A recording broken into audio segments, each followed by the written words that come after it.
Hello, welcome to Questions for Atheists. My name is Scott, and today we will be answering further questions about where do atheists get their morals? So, our first question is, if you base your morality on assumptions, how can you believe in absolute morality? And the most honest answer is you can't, but you kind of can in a slightly different sense. As best we can tell, our universe functions consistently and in a predictable manner, which means that we can describe it with a set of laws. And as far as we can tell, there's nothing in the laws of the universe that sets a standard of morality, but certain things can be objectively evaluated. For example, it's objectively true that decapitating me will adversely affect my health. And this is a fact regardless of whether the act of decapitating me is morally right or wrong. And once we establish a standard that we want to promote, like life is better than death, all the stuff that we went over last time, we can objectively determine if any action promotes or hinders those values. So the assumptions are still just assumptions that we're making, but the moral evaluations are now objective in regard to those values we want. So we don't have an absolute basis for morality, but we can gain absolute evaluations, and these evaluations are dependent upon real world situations. We can evaluate hypotheticals, but we can't evaluate generals. It's going to take specific scenarios for us to generate absolute evaluations. So I think the problem that this question is getting at is what happens when two people don't agree on the assumptions, what the basic assumptions are, or which assumptions should take precedence when two or more come into conflict. And in general, almost everyone is going to agree with the initial three assumptions that I've stated before of life's better than death, health better than sickness, pleasure better than pain. And in fact, the second two are kind of derived from the first one anyways, since health is going to promote life. So if the assumption that life is better than death, health is better than sickness is going to play into that first assumption. And then the third one, that pleasure is better than pain, pain generally results in a decrease in health, and that, of course, will result in a decrease of the quality of life. So, once again, we start with the simple assumption that life is better than death, and we can pretty much work everything from that one assumption. And anyone who disagrees with that initial assumption must either think that there is no preference between life and death, or death is preferable to life, in which case, if you choose death is better, you're probably not going to stay alive and contribute to the conversation anymore. And if you don't have a preference for either, then what does it really matter if someone else is trying to promote one over the other? So generally, everyone's going to agree on the assumptions, but what about when they come into conflict? And we can actually think of examples like that.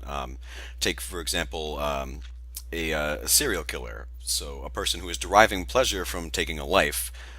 For them, their right to happiness is greater than their victim's right to life, and I'm pretty sure that the victim is going to disagree. So how do you resolve this? And this is the heart of the question. If you don't have an absolute basis, then you just have conflicting opinions. But once again, you can just use reason to resolve something like this, and this is a pretty clear resolution to just about everyone who isn't a serial killer. If you just think, what would life be like if everyone was allowed to kill everyone else for their pleasure, and compare that to what would life be like if no one was allowed to kill people for their pleasure, which of those two worlds would you rather want to live in? Just about everyone is going to want to live in the one where they're not in imminent danger of being killed without consequence. And, this scenario is very easy to make this distinction, but we can think of much more difficult ones where our moral values come into conflict. And for those difficult ones, it's going to take real thought and reasoning and probably discussion among people to come to solutions, which is why people are still arguing about morality today. But basically, to sum up, if you start with an assumption to base your morality on, you can't have absolute morality. But in this world, we don't have access to absolute knowledge, so even if absolute morality does exist, we still wouldn't have it here because we wouldn't be able to be absolutely certain about it. We would still be arguing, and there's really no difference between starting with a couple of assumptions and starting with the assumption that absolute morality exists and I know what it is. So, with that done, let's move on to the second question, which is if your morality is derived from reason, then where does reason come from? And this is a pretty good question and a tough one because presenting justification for using reasoning is dependent on using reasoning. And this creates a circular argument. I use reason to justify using reason, and as far as I can tell, there's really no way to escape this other than simply making the assumption that reason is good and useful. So yeah, this is what, strike two for me now? Two assumptions that I'm starting on. Wow, that doesn't sound too good, does it?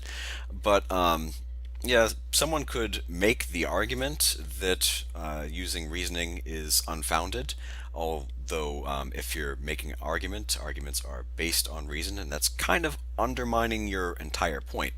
But anyways, it doesn't really bother me because as far as I can tell, reason is the best method that we can use to search for truth and to understand the universe. And if you disagree with this, then I don't really have to use reason to argue against you. I can just make the claim that I'm right. And how can you argue with it? We can't find a reasonable form of discourse. Now, if somebody ever demonstrates a better alternative than reason for discovering truth, then I will absolutely consider it. For example, if it could be shown that prayer consistently led to an understanding of the universe, we probably wouldn't be able to explain that with reason. If I could pray to some deity for an understanding of something like a perfect unified theorem to describe the laws of the universe, or an understanding of the interaction of subatomic particles, which I'm not very good with that stuff. And if I prayed for that and then instantly received that understanding, that's really good evidence that there is a better method than reasoning to understanding the universe. Now, I would still want to test that, make sure I'm getting correct information, but if I was, I would probably just start using prayer to learn everything because it's clearly better than just studying and trying to figure it out on my own. But in the real world, that's not the case. And until somebody shows a better alternative, I'm just going to stick to reason because it has the best track record, and there is really no point in arguing about that. Yeah, there's no possible way to justify the use of reason, but it's the best tool that we have and the most reliable, so that's what I'm going to use. So, our third question is isn't an absolute morality derived from a divine being more appealing than morality derived from human assumptions? And to answer this one, I'm actually going to bring up an old argument called Euthyphro's dilemma. And the original dilemma actually pertains to piety, but it can be easily modified to work with morality. And it can be summed up pretty much in one question. Is something moral because God says so, or does God say so because it is moral? And if the first case is true, morality is basically just whatever God commands, and if he changes his mind, then morality changes along with it, thus meaning that there is no objective morality. And if the second case is true, there is some kind of objective standard of morality, but God is merely relaying it to humanity. And even if he is necessary for us to learn the true standard, he's not necessary for morality to exist. Now, I've heard an answer to this that tries to keep morality objective while still keeping God necessary, and that is that morality is derived from God's character, something that he can't change. And therefore, God is necessary for morality to exist, and morality cannot be altered by God's whim. But the problem with this is that unalterable is not the same as objective. You see, even if this is the case, if morality is actually derived from an unalterable quality in a deity, it's still being derived from some being. And if morality is derived from a being, then that being is always going to be perfect according to that standard of morality. I mean, using this logic, if morality was derived from my character, I would be a perfect being, and just about everybody else would fall short in some way. Probably every other being would not live up to my standard because everyone has slightly different standards. But this actually has another implication, since in the case of the Christian God, that God then created beings who were not the same as him, therefore inherently could not live up to his standard of morality, and he supposedly justly judges those people that he knows cannot live up to his standard. And that means that holding people accountable to an impossible standard is moral, according to this deity. I mean, this just sounds completely unfair, but apparently this is the moral standard that all beings have, so it would be perfectly okay for me to punish someone for something that they have absolutely no control over, and I just can't see how anyone could find something like that to be morally acceptable. And I mean, it just doesn't sit right with me. And many Christians feel that it's perfectly okay for God to do this, even though it's absolutely deplorable for a human to do something like this. And that just makes no sense to me. All right. But anyways, our fourth question is, doesn't it bother you that your morality lacks an ultimate judge to ensure that wrong is punished and good is rewarded? And to be honest, yeah, it does bother me that sometimes people get away with doing awful things, and sometimes people don't get recognized for the good things that they do. But I don't let that sway my thoughts when it comes to logically considering claims about deities. That is to say that even if I find some kind of claim about a god appealing, I try not to let that influence my evaluation of whether or not that claim is reasonable. But even beyond that, some religions that claim to have a solution to this problem of people doing bad and getting away with it, or good and not receiving a reward, some religions that claim to solve that clearly do not.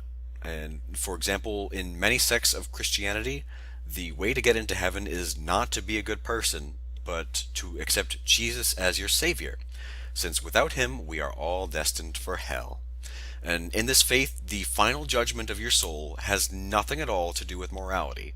It is only dependent on whether or not you believe a single claim. Nothing else you do will ever be factored into your salvation. And I'm not the first person to bring this up, but this means that someone who spends their life fighting poverty and helping the sick, and generally being a good person and leading a moral life, they will still go to hell if they don't accept Jesus. While a criminal who rapes and murders children can get into heaven if they repent just before their execution.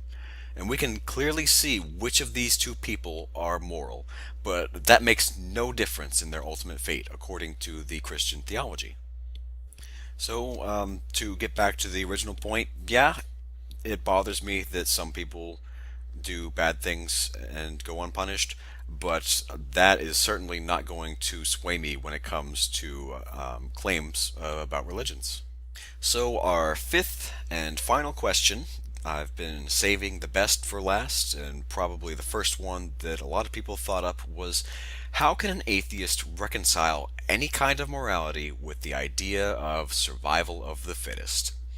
And I've heard this question a lot in regards to morality, phrased a lot of different ways, and it stems from the apparent conflict of morality and the idea that an organism just wants to pass on its genes and outperform or get rid of its competitors. And the question basically comes down to, well, if there's no God, then what's to stop anyone from raping and killing whoever they want? And for my initial response, I think I'm actually going to paraphrase Penn Jillette for my answer. You're right, there's nothing to stop me. And in fact, I have raped and killed everyone I ever wanted to rape or kill. And the number of people that I've raped and killed is zero. And this question assumes that the idea of survival of the fittest means that an organism will attempt to have as much sex as possible and kill all of its competitors, or as many as possible, so that only its genes are passed on to the next generation. And some animals kind of behave like this. Really, no animals behave exactly like this. But you can take a look at lions.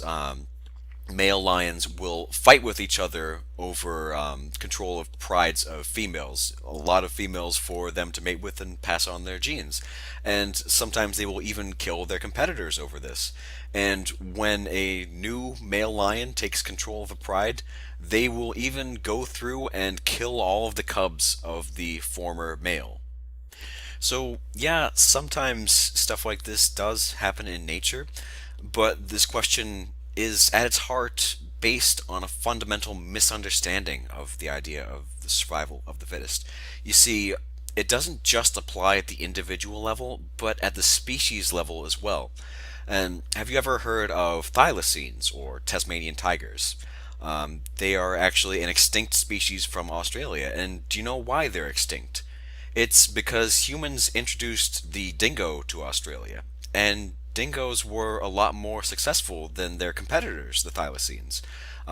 They were more fit for their environment, and their success, combined with other factors like human hunting of thylacines and loss of habitat, pushed them to extinction. So, survival of the fittest doesn't just mean that the best individuals pass on their genes, it means the species best suited to an environment will thrive, and those that are less suited will decline. So, can you take a guess how humans survive and thrive? It's through cooperation. Humans are a fit species because we cooperate. A single person would never be able to achieve the level of technology that humans have today.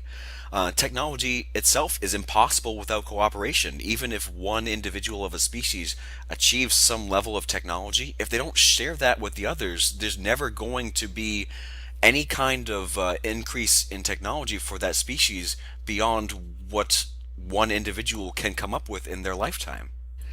So, in this way, survival of the fittest actually works with morality, since a fit human has to cooperate with other humans to survive. And cooperation requires a set of rules for the individuals to follow.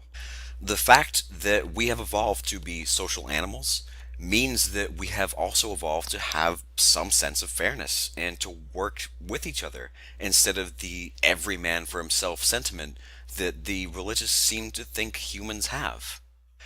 Essentially, our morality makes us the fittest animals on Earth. Evolution isn't at odds with morality, it's the reason we have morality in the first place. And so, with that, we've come to the end of our questions. And thanks again for watching. If you have any more questions for me, leave them in the comments below or send them to questionsforatheists@gmail.com. So, one more time, just thanks again, and I will see you next time. Goodbye.